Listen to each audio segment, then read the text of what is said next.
Unconstitutional है।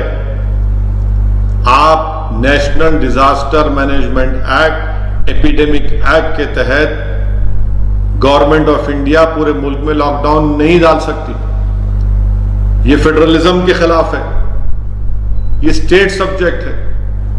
मुझे नहीं मालूम कि स्टेट गवर्नमेंट्स खामोश क्यों है। अफसोस इस बात का है कि दिल्ली चीफ मिनिस्टर, उनके ही दिल्ली माइनॉरिटीज कमीशन के ऊपर केस बुक होता है, एक लफ्ज नहीं बोलते दिल्ली के चीफ मिनिस्टर। आप क्या खामोशी है आपकी। ये इतनी खामोशी, आपने उनको नामजद किया, आपकी सरकार ने उनको नामजद किया है। 72 ईयर ओल्ड है वो आदमी, आप बताइए।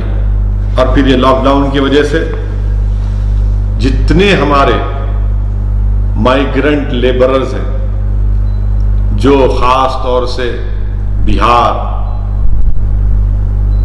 बंगाल, यूपी, झारखंड से हमारे देश के मुख्तलिफ बड़े बड़े शहरों में गए, यही गरीब लोग हैं जिन्होंने हमारे नए भारत को बनाने में अपना रोल अदा कर रहे हैं। अफसोस होता है कि सीएमआई की रिपोर्ट ये बताती है कि लॉकडाउन की अनप्लैन्ड, अनकॉन्स्टिट्यूशनल लॉकडाउन की वजह से 12 करोड़ नौकरियां चली गई, जिसमें से 4 करोड़ तो सिर्फ माइग्रेंट लेबरर्स हैं।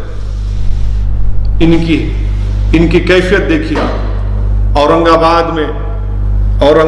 में पैदल निकलते हैं, पैदल माइग्रेंट लेबरर्स, और पैदल निकलते हैं कितने लोगों की, 16 लोगों की मौत हो जाती है, क्योंकि वो गरीब को मालूम कि जो ट्रेन की पटरी को देखकर चलूंगा तो मैं अपने गांव को, अपने देश को पहुंच जाऊंगा।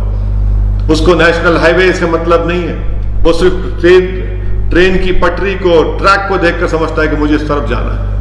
थक गए थे वो लोग। किसी ने कहा कि वो बेहोश होकर गिर गए थे। आप अंदाजा लगाइए कि हम क्या जवाब देंगे, हम अपने जमीर को क्या जवाब देंगे। मुझे शर्मिंदगी महसूस होती है बहैसियत एक एमपी के, तकलीफ होती है कि मैं क्या जवाब दूंगा। मैं जो देख रहा हूं भूख को, फाका कशी को, गुर्बत को, बेरोजगारी को, कभी मैंने अपनी जिंदगी में नहीं देखा ऐसा। और फिर औरंगाबाद के उस ट्रेन के पटरियों पर 16 लोगों की मौत, उन गरीबों की मौत, उसमें कोई आला जात के लोग नहीं थे। और फिर वो तस्वीर आती है कि लाशें बिखरी पड़ी हुई है और रोटियां पड़ी हुई हैं रेलवे के ट्रैक के ऊपर। हुक्मरान जो है, चाहे वो बीजेपी हो या महाराष्ट्र की हुकूमत हो, क्या जवाब देंगे आप लोग? कोई इस मुल्क में उन मरने वालों की कोई कीमत है या नहीं? उनकी जान की कोई कीमत ही नहीं। सिर्फ एक बयान आ गया वजीर आजम का और रेलवे मिनिस्टर का कि अफसोस हुआ, मगर जिनके घर पर ये लाशें गई होंगी या जिनको खबर मिली होगी कि जिस औरत को मालूम हुआ होगा कि मेरा पति मर गया, जो बेटा यतीम हुआ होगा, जिसकी मां की कोख उजड़ गई होगी, क्या जवाब देंगे इनको? और क्यों मरे वो लोग? हादसे में नहीं मरे, भूख की वजह से, परेशानी की वजह से, इस कोविड वायरस की डर की वजह से पैसे नहीं थे, अपनी इज्जत के लिए, अपनी सेल्फ रेस्पेक्ट के लिए अपने गांव को, अपने देश को जा रहे थे और थक कर बेहोश होकर गिर गए। ट्रेन आई और ट्रेन उनको मार के चले गई। 800 किलोमीटर, 900 किलोमीटर, 1000 किलोमीटर लोग पैदल जा रहे हैं, साइकिल पर जा रहे हैं। आप अंदाजा लगाइए, कोई अरे दुनिया की बेहतरीन से बेहतरीन साइकिल रेस में भी कोई इतना लंबा सफर कोई नहीं करेगा, मगर जाना है उनको। इतने लोग भूखे हैं, ये सरकार कुछ नहीं कर रही। ये अनप्लान लॉकडाउन की वजह से इतनी तकालीफ हो रही है, इतनी मसाइब और मुश्किलात में इजाफा हो रहा है कि हम बयान भी नहीं कर सकते। बच्चे भूखे हैं, बच्चे भूखे हैं, औरतें परेशान हैं। रोज कोई ना कोई मीडिया में, जो आज भी जो मीडिया में ऐसे लोग जिंदा हैं अभी, जो हकीकत को बयान कर रहे हैं, मीडिया के चैनलों पर 70% मोदी का अप्रूवल रेट दिखाते हैं। मैं उन लोगों से कह रहा हूं जो ये माइग्रेंट लेबर चलकर जा रहे हैं ना, भूख से मरकर जा रहे हैं। एक सीमेंट के मिक्सर ट्रेलर में बंबई से निकलकर उत्तर प्रदेश जा रहा था, मध्य प्रदेश में रोके, तो उस सीमेंट के मिक्सर में से 17 लोग निकलते हैं। उनसे जाकर पूछो, लगाओ उनके पास जाकर के 70% अप्रूवल रेट है मोदी का, बोलो क्या बोलेंगे? जो मर गए वो लोग, उनसे जाकर पूछो आप। मगर आज भी मीडिया के लोग जिंदा हैं जो सच बता रहे हैं, मैं उनको सलाम करता हूं। जो गरीबों की तकलीफ को बयान कर रहे हैं, जो मजदूरों की बर्बादी की दास्तानों तक आज भी हमारे घरों तक पहुंचाने की कोशिश कर रहे हैं, मेरे अजीज दोस्तों और बुजुर्गों। और उसके ऊपर सोने पे सुहागा ये है कि फिर इन तमाम मसाइब और मुश्किलात में भी मुसलमानों के खिलाफ नफरत। चेन्नई में किसी बेकरी में लिख दिया गया कि नहीं, यहां पर मुसलमान काम नहीं करते। अच्छा, तो क्या करना चाहिए? क्यों इतनी नफरत आप कर रहे हैं? आप इस तरह के नोटिस लगाकर, ये आर्टिकल 17 का वायलेशन है, अनटचेबिलिटी बर्खास्त हो चुकी है, और आप वो नोटिस लगा रहे बेकरी में। क्या नहीं, ये लोग क्या इंसान कहलाने की विलायक है कि इस तरह से हरकत करके ये किया जा रहा है? अलीगढ़ में एक बच्चे को इतना मारा और पीटा गया, सिर्फ मुसलमान है बोल के। मीरठ में पुलिस जा रही है, एक तरकारी की मंडी है, उसको उलट दिए पुलिस वाले। क्यों भाई? वो गरीब है, तरकारी बेच रहा है, उसको पलटा दिए। आखिर ये नफरत कहां जाकर रुकेगी? एक बात जहन नशीन कर लीजिए आप, कि जो लोग आज वतन अजीज में ये नफरत कर रहे हैं, जुल्म कर रहे हैं, इतना जुल्म आप कर सकते करिए। हम भी देखना चाह रहे हैं, और दुनिया देख रही है आपकी हैवानियत को, दुनिया देख रही है कि आपके जुल्म को दुनिया देख रही है, हम भी देख रहे हैं। मगर याद रखिए, तारीख कभी आपको माफ नहीं करेगी। आप माइग्रेंट लेबरर्स को, जो 16 लोग मर गए, उनकी जबानों को तो आप खामोश कर दिए। आप मार मार कर मुसलमानों पर जुल्म करके उनको खामोश तो कर सकते हैं, मगर याद रखिए तारीख कभी माफ नहीं करेगी आपको। तारीख कभी माफ नहीं करेगी, हम इसको याद रखेंगे। हम इंसान हैं, हमारे सीनों में धड़कता हुआ दिल है, हम इसको याद रखेंगे। हम अपनी नस्लों को बताएंगे कि कैसा इस वक्त जुल्म हुआ था, कैसी नफरत पैदा की गई थी, कैसा एक बीमारी को एक मजहब से जोड़ दिया गया। मेरे अजीज दोस्तों और बुजुर्गों, ये हमारे मुल्क के लिए ठीक नहीं है, हरगिज ठीक नहीं। मुल्क को मजबूत करना है। मुल्क मजबूत नहीं हो सकता इस नफरत से। मुल्क मजबूत नहीं हो सकता जब हम गरीबों से इस तरह का बर्ताव करेंगे। कौन सी मोहब्बत के मसाइल हम कर रहे हैं कि जब भारत की हाईवेज के ऊपर दिल्ली से, मुंबई से, हैदराबाद से, बेंगलुरु से, चेन्नई से लोग जा रहे हैं अपने वतन की तरफ।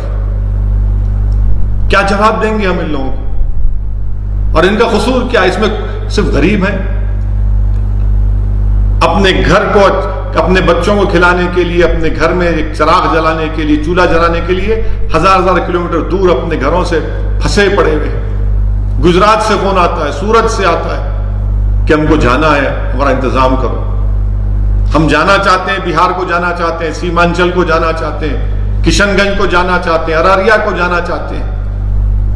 मेरे भाई, मेरे अजीज दोस्तों और बुजुर्गों, मैं उम्मीद करता हूं कि हमारी हुकूमत हरकत करेगी। देख लिया ना आपने, जो लोग हमारा मजाक उड़ा रहे थे जब हमने कहा कि दिए जलाओ, थाली बजाओ, ये सब इससे कुछ होने वाला नहीं है। आज देख लिया आपने इन लोगों के, गरीबों को 4 करोड़ माइग्रेंट लेबर्स की नौकरी चलेगी अनप्लान्ड लॉकडाउन की वजह से। आप खुद सोचिए कि तेलंगाना में 11,000 करोड़ रेवेन्यू आता था स्टेट को, आज 1200 दिन को, आज 1200 नहीं आ रहा। 3,000 करोड़ की तो सिर्फ तनख्वाहें देना है तेलंगाना सरकार को। बड़ी बड़ी बातें करते थे बीजेपी के लोग, 15% जीडीपी, अब -15% हो गया। 1 लाख करोड़ का आपने टारगेट लगाया था अप्रैल में टैक्सेस का, कितने हैं आपके पास? 25,000 करोड़ भी नहीं है। इस सरकार के पास क्या पॉलिसी है? आज आप कह रहे हैं कि ट्रेन को जला देंगे, آج آپ کہہ رہے ہیں کہ اکانومی کو ریوائیو کریں گے. عجیب بات ہے کہ شراب کی دکانیں کھول دی آپ نے جب سوشل ڈسٹینسنگ کا خیال نہیں آیا کسی کو. 9 بجے شراب کی دکان کھلنا اور 6 بجے لوگ کھڑے ہوئے ہیں, وہاں سوشل ڈسٹینسنگ نہیں ہے. ہزاروں کی تعداد میں لوگ ایک دوسرے سے چپکے ہوئے ہیں. کیا شراب خریدنا ہے؟ واہ, یہ گاندھی کا ملک ہے نا, یہ نانک کا ملک ہے, یہ امبیڈکر کا ملک ہے, اور لاک ڈاؤن میں شراب کی دکان اور کوئی سوشل ڈسٹینسنگ نہیں ہے. کیوں نہیں ریونیو آتا؟ میں وزیر اعظم سے کہنا چاہ رہا ہوں, وزیر اعظم شراب کی دکان کھولنے سے اگر آمدنی ہو سکتی ہے تو آپ نوٹ چھاپیے نا. ریزرو بینک کے پاس ریزرو ہے, فورن ریزرو سے نوٹ چھاپیے, آپ اسٹیٹس کی مدد کریے. میں وزیر اعظم سے پوچھنا چاہتا ہوں کیوں نہیں آپ تلنگانہ کے چیف منسٹر کی ان تجاویز کو کیوں نہیں قبول کر رہے؟ آپ FRBM ایکٹ کی لیمٹس کو 3% سے 5% کیوں نہیں بڑھا رہے؟ آپ ویز اینڈ مینس ایڈوانس 100% کیوں نہیں کر رہے؟ آپ PM کیئرز کو آپ نے CSR میں لا لیا, CM ریلیف فنڈ کو بھی لائیے. وزیر اعظم صرف سنتے ہیں, 4-5 گھنٹے ویڈیو کانفرنس ہو رہی ہے اور کہہ دیا کہ اکنامی ریوائیو کریں. کیسے اکنامی ریوائیو ہوگی؟ کہاں سے اکنامی ریوائیو ہوگی؟ سینٹرل گورنمنٹ کا کیا رول ہوگا اس اسٹیٹس کو ہیلپ کرنے کے لیے؟ آپ کہہ رہے ہیں کہ نہیں اب تو کووڈ سے ساتھ رہنا ہے. پھر اتنے دن ہم نے جو لاک ڈاؤن کیا, کیا حاصل کیا بتائیے؟ کیا سرکار نے کیا؟ کوئی جواب نہیں ہے ان کا اس کے پاس. میں تو پیغام دے رہا ہوں ان لیبررز کو, ان غریبوں کو, ابھی بھی آپ کے پاس وقت ہے, اٹھیے. آپ کی آنکھوں پر پردہ پڑا ہوا ہے مسلمانوں کی نفرت کا, نکالیے. جو سرکار آپ کی آنکھوں پر یہ پردہ ڈال کر اصل مسائل پر آپ کی توجہ نہیں لا رہی. یہ کون ہے مائیگرنٹ لیبر؟ کتنے بتائیے اعلیٰ ذات کے, اس میں کتنے اعلیٰ ذات کے پورے غریب ہیں, پورے کے پورے غریب ہیں. مرنے والے غریب, ہزاروں کلومیٹر چلنے والا غریب, بچوں کو اپنی ماؤں کو گود میں اٹھا کر سائیکل پر بٹھا کر چلے جا رہے ہیں, چلے جا رہے ہیں, چلے جا رہے ہیں. یہ نظارے ہم تمام کو ہاؤنٹ کریں گے. یہ ہم تمام کو, جس کے دل میں سینہ ہے, جس میں اگر رتی برابر انسانیت برقرار ہے, تو اس کو اور ہم کو نیند رات میں سونے نہیں دے گی. یہ نظارے, یہ تکلیف کے مظاہرے ہو رہے ہیں. میں آپ تمام سے پھر سے اپیل کر رہا ہوں کہ یہ کووڈ-19 یہ وائرس کے خلاف آپ کو سوشل ڈسٹینسنگ کو برقرار رکھنا ہے, ماسک پہننا ہے آپ کو. آپ جب کبھی باہر نکلیں گے ماسک پہننا ہے آپ کو. جس کے پاس اگر سمٹمز ہیں, بخار ہے, سانس لینے میں تکلیف ہو رہی ہے, کھانسی ہو رہی ہے, یا آپ کو ریش آ رہا ہے یا کھجلی ہو رہی ہے, فوراً گورنمنٹ کے اسپتال کو جائیے, فوراً جائیے. اس میں کوئی بری بات نہیں ہے, کوئی اس میں معیوب بات نہیں ہے. یہ بیماری ہے, اور میں آپ سے بھی اپیل کر رہا ہوں کہ اس وائرس سے مقابلہ کرنا ہے. وائرس سے نفرت کریے, مریض سے مت کریے. ہم وزیر اعظم سے پوچھنا چاہتے ہیں کہ ان لوگوں پر UAPA استعمال نہیں ہوگا. چلیے UAPA چھوڑ کے ان کو گرفتار بھی نہیں کریں گے جنہوں نے کہا تھا کہ دیش کے غداروں کو گولی مارو. ان کو کچھ نہیں بولا جائے گا. اور 3 مہینے کی حاملہ بچی کو UAPA ٹیررسٹ ایکٹ لگا دیا گیا. جو بیان دیے کہ دیش کے غداروں کو گولی مارو, وہ آج آرام سے بیٹھے ہوئے ہیں.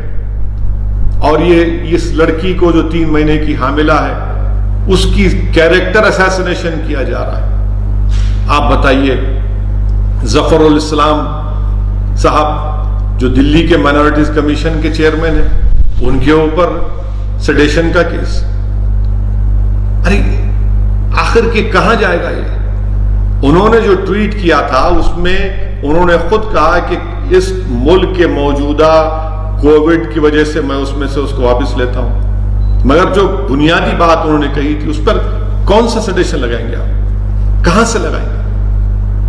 آپ اندازہ لگائیے کہ کس طریقے سے قانون کو استعمال کیا جا رہا ہے. جو لوگ دلی کے فسادات میں گھر کو جلائے، جن کی وجہ سے موت ہوئی، کچھ نہیں ہوگا ان لوگوں کو، آج آرام سے گھوم رہے ہیں کہ دلی کے، میں نے اس وقت ہی پارلیمنٹ میں جب دلی کے فسادات پر بحث ہوئی تھی، ہوم منسٹر کے بیان کے بعد میں نے پارلیمنٹ سے باہر نکل کر جس خدشے کا اظہار کیا تھا کہ انصاف نہیں ہوگا مسلمانوں کو دلی کے فسادات میں، یہ ایک جنوسائیڈ تھا، پروگرام تھا، اور وہ صحیح ثابت ہو رہا۔ آج صفورہ زرگر کے اوپر، وہ بچی کے اوپر اس طرح کا یو اے پی اے کے سیکشنز کو استعمال کرنا، اس سے کیا انصاف ہونے والا ہے؟ کیا سی ڈبل اے کا پروٹیسٹ میں حصہ لینا، N P R N R C کے حصہ لینا، کوئی کون سا یہ یو اے پی اے لگا دیں گے آپ ان کے اوپر؟ افسوسناک بات ہے، بڑی افسوسناک بات ہے۔ میں اس کی مذمت کرتا ہوں اور حکومت سے مطالبہ کرتے ہیں کہ اس کو فوراً واپس لیا جائے۔ تیسری اہم بات کہ ہمارے وطن عزیز میں کووڈ وائرس کی وجہ سے لاک ڈاؤن چل رہا ہے، لاک ڈاؤن چل رہا ہے، مارچ میں شروع ہوا، اب لاک ڈاؤن چل رہا ہے۔ تلنگانہ میں 29 مئی تک لاک ڈاؤن رہنے والا ہے۔ میں شروع دن سے کہہ رہا ہوں، میں نے اس پر آرٹیکل بھی لکھا، قانون دانوں سے مشورہ کر کے میں وزیر اعظم سے جاننا چاہ رہا ہوں کہ بھارت کے وزیر اعظم نیپال جیسا ملک اب الیکٹرک فینس ڈالنے کی بات کر رہا ہے، جس سے ہمارے ان کے رشتے کیسے، ہماری کرنسی استعمال یوز ہوتی، ایکسپٹ ہوتی، آج وہ نیپال کہہ رہا ہے کہ نہیں، ہم بارڈر ایشو پر بحث کر رہا ہے ہم سے۔ کیا فارن پالیسی ہے؟